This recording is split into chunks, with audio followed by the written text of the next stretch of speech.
meus amigos, sempre estudei na escola judaica, na escola israelita, mas vários dos meus amigos, eles não tinham a menor ideia do que tinha acontecido, do que tinha sido o Shoah, porque os avós, os pais, enfim, quem tivesse vivido aquilo, eles preferiam não conversar, não falar nada sobre aquilo, preferiam colocar num canto, num armário escuro dentro do coração, dentro do cérebro, e deixar que aquilo passasse sozinho. E meus avós, principalmente meus avós maternos, era bem pelo contrário. Eles, ao invés de eles falarem com os meus pais falassem comigo, eles faziam questão absoluta de me contar diretamente aquilo que eles tinham vivido. E não era aquela questão assim, olha, isso aconteceu assim, é importante que você saiba para não deixar isso acontecer de novo. Era muito mais uma coisa, olha, isso aconteceu, a gente não pode viver ignorando uma coisa que aconteceu com todo mundo, que vai ter consequências para os meus filhos, vai ter consequências para você, vai ter consequências para os teus filhos. Você não pode simplesmente abandonar e esquecer que isso aconteceu.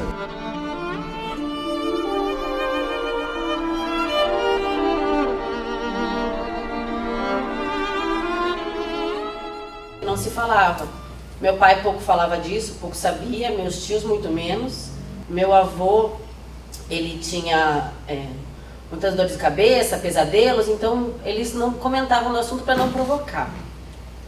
Então o nosso contato começou realmente, acho que por causa da escola, que a gente foi buscando isso. E como a gente começou a mexer nisso, e minha avó começou a falar do assunto, os outros primos e os tios começaram a se interessar e no fim, hoje a gente tem várias pessoas que gravaram coisas dela e que ficaram ouvindo depoimentos enquanto ela estava assim, no finalzinho. Nunca perguntei para meu pai e para minha mãe a respeito da relação deles com o Holocausto, mas como o que eu imagino é como os dois nasceram ainda na década de 40, na metade, no final da década de 40, era uma coisa que ainda estava muito presente neles, mesmo sem falar. Então, na minha mãe eu vejo muito isso, a questão do medo de parecer, às vezes parecer judia até aqui no Brasil, assim. Então, acho que o que ficou muito para eles, até por osmose, até não falando, foi muito medo. Então, assim, o não tocar no assunto é muito não vamos trazer esse assunto à tona, porque esse assunto incomoda.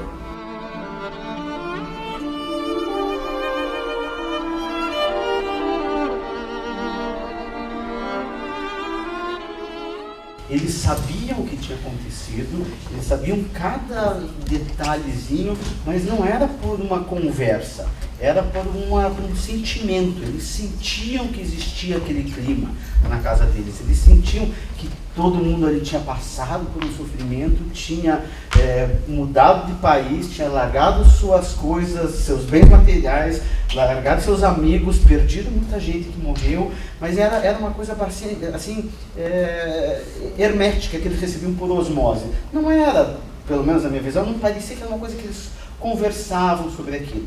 A partir do momento que meus avós começaram a contar isso para mim, para minhas irmãs, e para os meus primos e tal, eles começaram também a se interessar por alguns detalhes, por algumas especificidades das coisas. Então, eles começaram a fazer perguntas, por exemplo, mas por que você tinha ido para o grupo polonês do exército russo? Sabe, umas coisas que, quando eles estavam contando isso, eu sentia que começava a fazer um pouco de sentido na cabeça dos meus pais e dos meus tios, aquilo que eles ouviram falar por osmose a vida inteira. Meus tios, meu pai, eles buscavam a gente para saber da história. Então, às vezes, eles não queriam perguntar, porque eles também sofriam com isso, de ver a mãe, né? Ela nunca chorou, nem quando ela começava, parecia que ia lacrimejar, ela já dava um jeito de levantar, fazer outra coisa.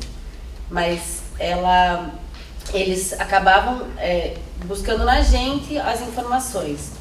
Então a gente resgatou muita coisa. E eu acho que até a forma deles entenderem tudo que eles passaram com os pais, né? Meu avô acabou bebendo muito e tinha um tratamento com os filhos que não é o que a gente espera hoje, né? Era uma relação difícil com os filhos, mas por tudo que ele viveu também, né? Ele sobreviveu, era de 5 irmãos, só sobrou ele. Então, eles começaram, acho que, a entender um pouco o porquê que os pais eram da forma como eram, os traumas que os pais tinham, o que eles passaram, e talvez até aceitar melhor, né, essa relação, e acredito que melhorou muito a relação, graças à nossa geração, né, falando pretensiosamente.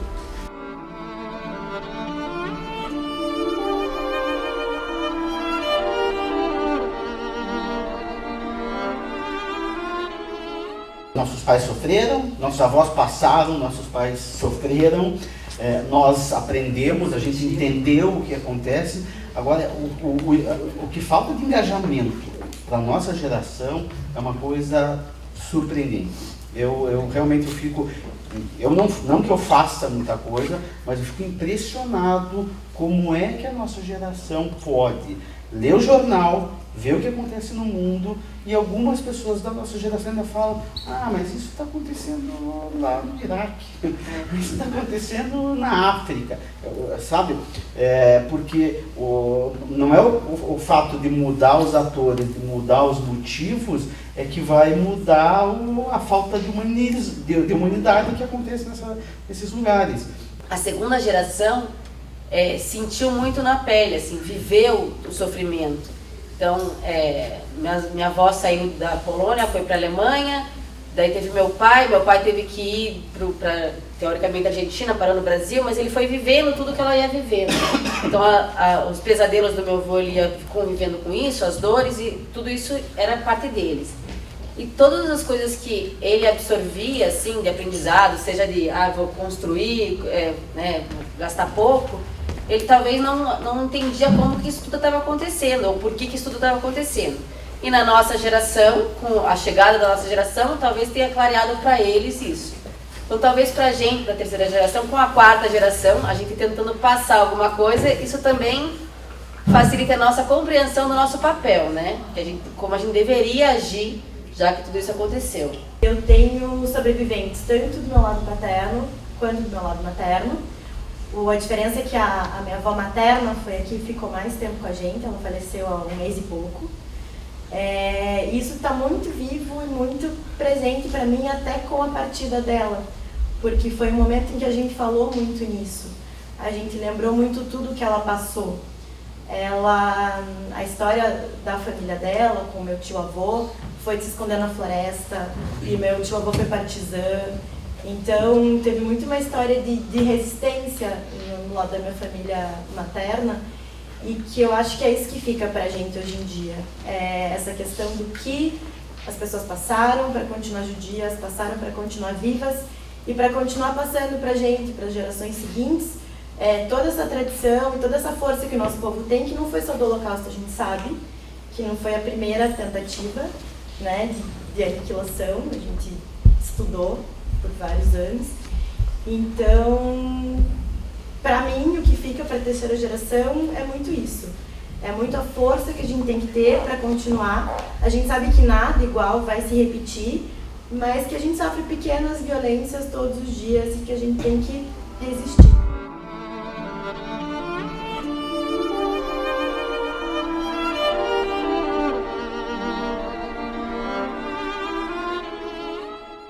Essa responsabilidade que a gente traz, essa visão que a gente tem do Holocausto como a terceira geração, ela é realmente enriquecedora sob um ponto de vista, porque a gente traz muitas lições de vida. Eu tenho valores de família que vieram disso, porque minha avó perdeu todos os familiares. Então, para ela, o valor maior era ter a família unida. E não se preocupar com algumas coisas, porque não era isso que era importante, porque pela vivência deles a gente aprendeu, pelo menos na minha família, que algumas coisas a gente não precisa se preocupar, coisas materiais não têm tanto valor, porque eles perderam tudo, né, na época da guerra.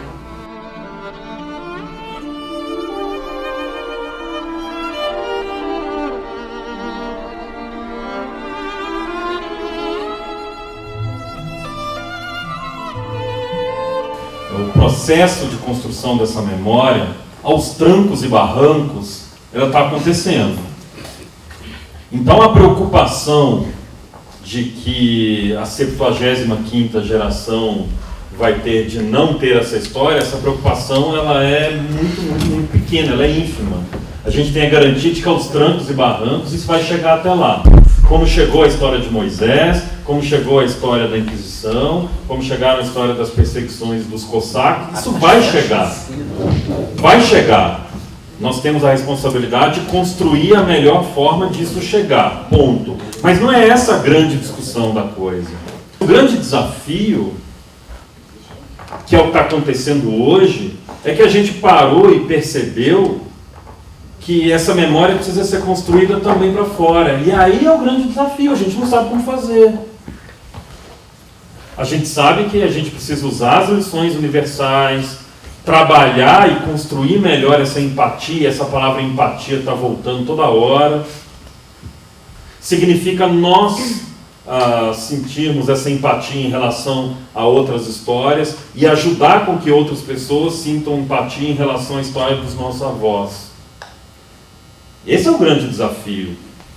A minha avó tem uma memória impressionante, assim, ela fala a data que o navio dela chegou no Brasil, o nome do navio, o horário que ela chegou, o dia que os alemães invadiram a cidade dela, enfim, ela tem uma memória excelente. E isso fez com que a gente sempre se mantivesse com aquele interesse, assim, nossa, será que essas coisas aconteceram mesmo? Então, com certeza nós somos fruto dessa história, mas nós não devemos, eu acho que a terceira geração ela tem uma visão que não é aquela visão do sofrimento do que aconteceu com os nossos pais, nossos antepassados, é uma visão muito mais assim, isso aconteceu, as pessoas são assim, nós não podemos continuar sendo assim, a gente tem que fazer tudo que seja possível para evitar que isso aconteça novamente. Eu cresci sempre ouvindo as histórias que ela e meu avô contavam, então eu acho que você somatiza isso durante a vida, então acho importante que eles, meus avós, sempre falaram sobre isso, porque eu sei de alguns avós de amigos meus que não querem tocar no assunto, eles preferem esquecer o assunto, então eu acho muito bom que eles tenham essa abertura de conseguir falar sobre um assunto tão difícil, tão delicado. A gente tem tudo dentro. Tem, mesmo que porque eu já não era criança, já era igual como ela. Você faz uma coisa, ela sempre vai se lembrar. Oi, minha avó fez isso. Oi, minha avó fez isso. Oi, minha avó faz isso. Isso é uma lembrança na vida toda.